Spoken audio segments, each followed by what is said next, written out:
Video ni khas untuk orang yang nak Allah ampunkan dosanya yang lalu sahaja. Yang mana yang rasa pahala dia dah banyak, dosa dia tak banyak tu, boleh scroll video ni naik atas laju-laju nah. Okey, tinggal kita aja hamba yang banyak dosa ni termasuk dengan saya.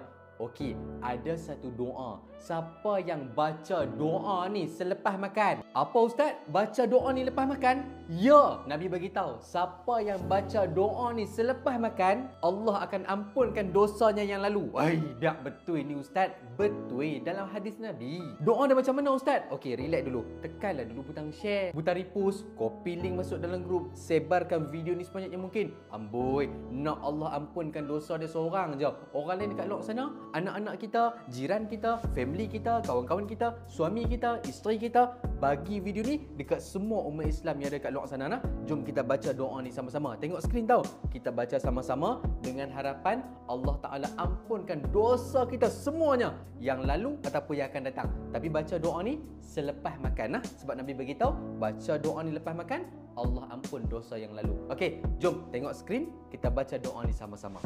Okey, ikut sama-sama nah. Saya baca satu persatu, ikut pelan-pelan. Alhamdulillahilladzi at'amani hadza wa razaqanihi min ghairi haulin minni wala quwwatin. Macam mana, dapat tak? Kalau dah dapat, sebarkan video ni sebanyak yang mungkin. Bagi video ni dekat semua umat Nabi Muhammad yang ada dekat luar sana. Semoga Allah Ta'ala mengampuni segala dosa kita yang lalu ataupun yang akan datang. Amin ya rabbal alamin.